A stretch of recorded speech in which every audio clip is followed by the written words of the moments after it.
If the Arizona Cardinals, in a pivotal year in which you need to make the playoffs, take an interior offensive lineman from North Dakota State, I will walk off our draft set in disgust. I will rip off my tie and belligerently stomp my way off the set in shame and disappointment, Monty Austin Ford. Arizona Cardinals, 16th overall, and plenty of front seven players on the board at the time. And Mel Kiper Jr. produces Will Johnson out of Michigan. This is Daniel Jeremiah's here. We got Will Johnson from Michigan. This is what Kiper's calling a value pick because he had Johnson ranked 10th on his board. He might have been even higher, but he had a toe injury, not ended his season earlier. He had 9 career picks, always seemed to be around the football. Garrett Williams was impressive in the slot, and the Cards could stand to add on the outside while they are starting Sean Murphy-Bunting and Starling Thomas. No mention of Max Melton there. Opponents completed 68.6% of their passes against the Cardinals in 2024, fourth worst for any defense, and the Cardinals were one of 9 teams with fewer than 10 interceptions this season with just 9. So, damning little paragraph there, but I think it doesn't tell the true story there with the lack of pressure up front. Probably was the reason that I think these talented young cornerbacks were struggling to stay in coverage and gave up close to 69-70% completion percentage. Couldn't get their hands on a whole lot of footballs. There are a lot of open receivers that are tough to cover for too long in this league. I mean, again, it's not the worst pick I've ever seen that's coming up, but I mean, there are plenty of pass rushers available now. For full context, Mike Green went ahead of the Cardinals at pick 15 to the Atlanta Falcons. Mikel Williams, Georgia, went top 10. So did Jalen Walker. And, of course, Abdul Carter and Mason Graham are long gone. But everybody else, from Kenneth Grant to James Pierce Jr., Walter Nolan, they're all available, right? Shamir Stewart went just a pick after the Arizona Cardinals at 16. So I just, in that reality, you want to trade down, take one of those guys, right? Don't force a pick here. And again, it's not a knock on the kid, but the Cardinals they've flushed that room with enough young cornerbacks. Let's see what they have in Elijah Jones. We all expect, Max Melton, they drafted to be a number 1 corner. Mm-hmm. Garrett Williams is going to be paid a premium. How many resources can you flush at that position? By the way, that position group can't even flourish yet until you increase your front 7 production. So I would take Shamir Stewart ahead of him. I would take Derek Harmon, who's climbing up boards, ahead of him. Walter Nolan, I would take ahead of him. I'd probably take a right tackle ahead of him. Certainly James Pierce Jr., Kenneth Grant, and Walter Nolan. I would take all those guys ahead of him. Not that he's a bad player. Right. He's just not a good fit for where the Cardinals are at. What would he play next year? About 30% of the snaps, maybe? Right. It would look very similar to Max Melton. You also have the Elijah Jones part of this equation. You've got a numbers crunch, and they're not just going to cast off the 3rd round pick just because he wasn't healthy in his first year for the Cards.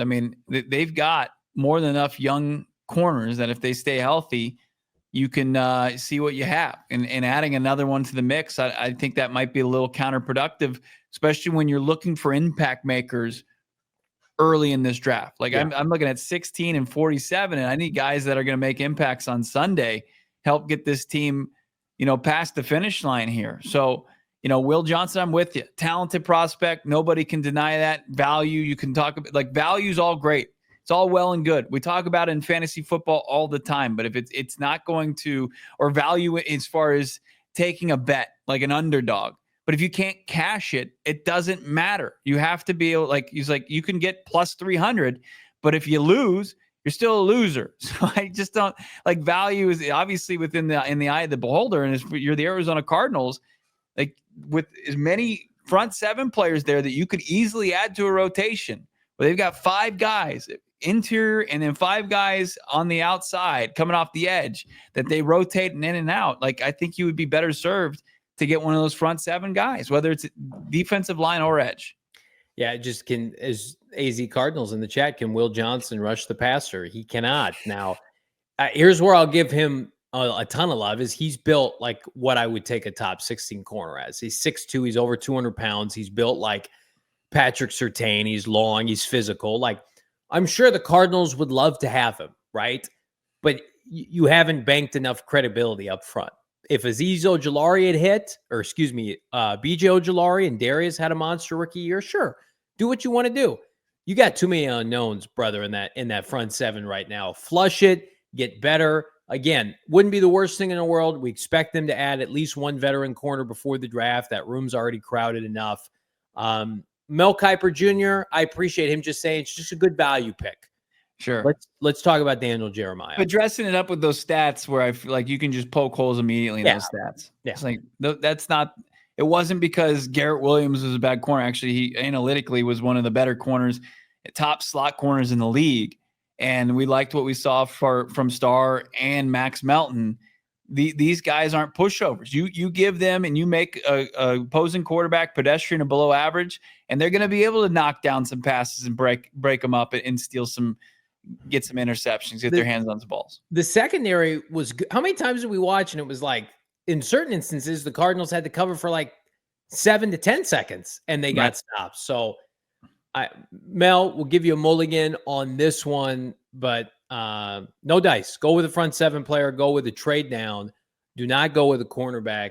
Do not go with this next position unit for the Arizona Cardinals. There it is. Daniel Jeremiah, who has been good historically, mocking players to the Cardinals.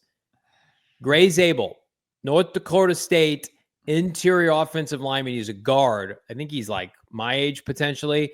There will be quite a few teams targeting Zabel in this area of the draft. Are you sure about that? He's had a great process from his final college season to the Reese's Senior Bowl. That scares me. They do love Senior Bowl players.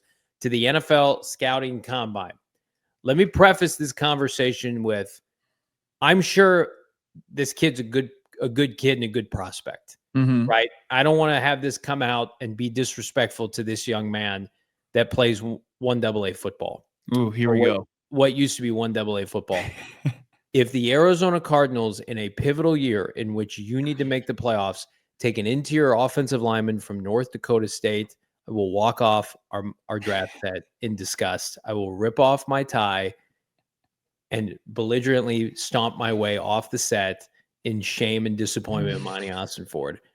What in a pass rush SEC field draft, and you can't sack me behind the line of scrimmage. I love guards. They need them.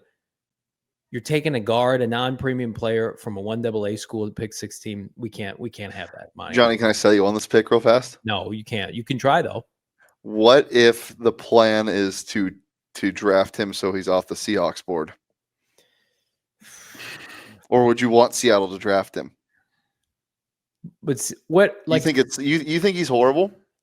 No, I think that when you're in the position the Cardinals are in, you cannot afford taking 1AA guards at pick 16. Just like you can't take off-ball linebackers at pick 16 from Tulsa. With all due respect, you can't do it. You can't take tweener linebackers from Washington State in Dayon Buchanan. You can't take ACC, no positions in the top 10 and Isaiah Simmons. That, like, this draft, Monty Ossenford has nailed it 2 years in. Big programs, premium positions. Darius, SEC champion or contenders, Missouri. Marv at Ohio State, wideout. Paris, left tackle, Ohio State. Do that again. You want This is the guy in the draft that all of the talking heads at ESPN act like they like watching offensive lineman film for. Like that's who this guy is this year. Everyone's like, oh, his tape is amazing. He's but he was playing tackle for the most part at North Dakota State. He was a tackle. He's gonna have to convert inside because he's got short arms. He's not probably as strong as you want your tackle to be. He's athletic. Ozzy says, no disrespect to the kid, John. His tape is against guys who are not going to be playing pro football. If they took Gray Zabel 47, I'd be all for it. Beautiful. Yep, clap it up. I think he projects as a second round pick. That's why it's like 16th. That's just too rich for my money. And he also looks like Peter, Deadpool's friend, with that mustache. He looks like the guy, just run-of-the-mill everyman, Peter. But 6'5", 312, 36.5-inch vertical. Like he's impressive. He can play all four positions, but he's not the 16th overall pick in the NFL draft. He's a guy that's going to be a productive pro, just like Will Johnson. But the same the same debate that we had, or the same thing that we said about Mel Kiper Jr.'s pick. There are way too many talented defensive front seven guys that you could take instead of Gray Zabel. Like, that would be a gigantic reach. Like, the floor is high, but the ceiling is not. And I think you could take a guy on the defensive front seven that would immediately be able to make an impact. Like, does Zabel even start the first couple of weeks? Yeah, he would start over Evan Brown. They would make sure that the argument I've seen made is a player that we're very familiar with. In Mike, that's AZ Cardinals is threatening to eat his MHJ jersey if they take Gray Zabel. Mike Iupati was drafted in the top. What was it? He was the 17th overall pick for the 49ers in 2010. Okay. He was a great player for San Francisco. He was a great player who didn't get a second contract from his own team. He went to the Cardinals, had one good year, made the Pro Bowl, and then was a middling player. So you're telling me the best case scenario is we're going to take a player 16th overall that could get a second contract and he immediately falls off. I'm not doing that with the 16th overall pick. We can romanticize these guys. Right. You better be flipping Zach Martin. It's the same argument I had for Campbell, the linebacker from Bama. It's like, you take these guys high and dick around. They have to be top 5 at their position. They got to come in and be immediate ass kickers, game changers. What's the likelihood of that happening? It's just not worth it. It is not. Stay away, Austin Ford. It's not worth it. Well, if you look at the last couple big guard contracts, like Trey Smith is a 6th rounder. Will Fries was a 7th rounder. Yeah. Robert Hunt, who got $100 million last year, he was a 2nd rounder. Like, you can find these guys. You can find guys at that position.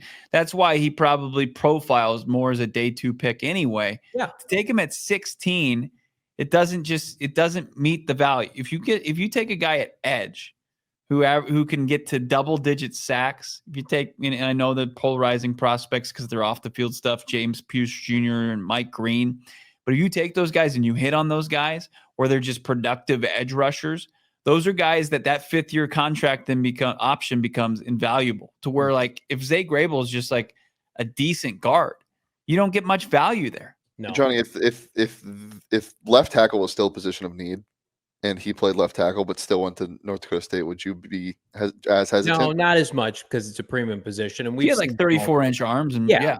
If he was a late bloomer and was dominating and went to the Senior Bowl and dominated as a left tackle, I would have no issue with that. That wouldn't bother me.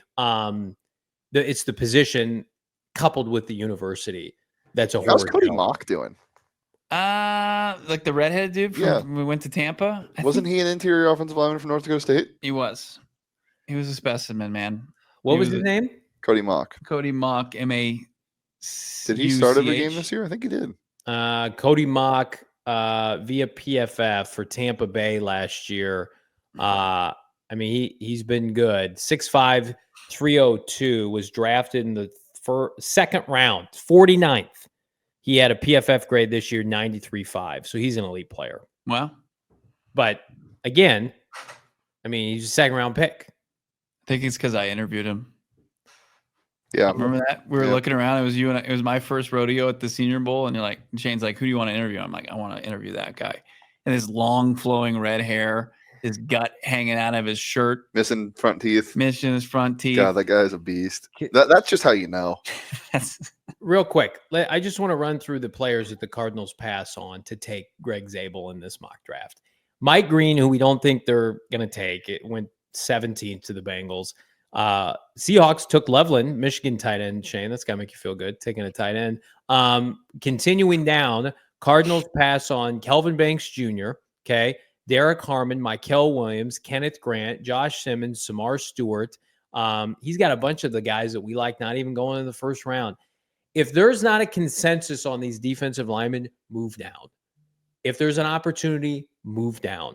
I don't want to just take a player at corner or guard because they're slightly a better prospect than an edge rusher or a defensive tackle. Move down.